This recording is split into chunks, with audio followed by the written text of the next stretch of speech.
এটা হচ্ছে filter position. হ্যাঁ, এই পজিশনে একে যখন থাকবে তখন তো আপনার জল যাবে ওখানে। এবার আপনার যেটা কাজ হচ্ছে এই জাস্ট এই হ্যান্ডেলটা এরকম করে ধরে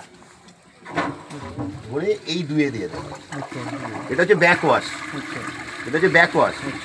এখান থেকে জল বেরোবে, ময়লা জল। যতক্ষণ ময়লা জল বেরোবে ততক্ষণ তো এটা চলবে। 2 মিনিট 3 মিনিট প্রত্যেক। এই যে 2 নম্বর, এটা হচ্ছে 2 থেকে 5 মিনিট।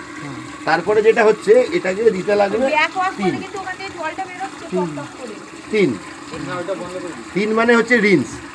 মানে এই যে ব্যাক ওয়াশ মানে নিচুর থেকে ওয়াশ হয়, রিন্স মানে উপর থেকে ওয়াশ হয়।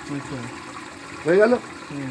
এই ব্যাক ওয়াশ রিন্স দেওয়ার পর তো এটাকে ফিল্টার পজিশনে দিয়ে দেবেন। জাস্ট এই ফিল্টার মানে 1 নম্বর পজিশনে থাকলে তবে এই জলটা কিন্তু ট্যাঙ্কে যাবে।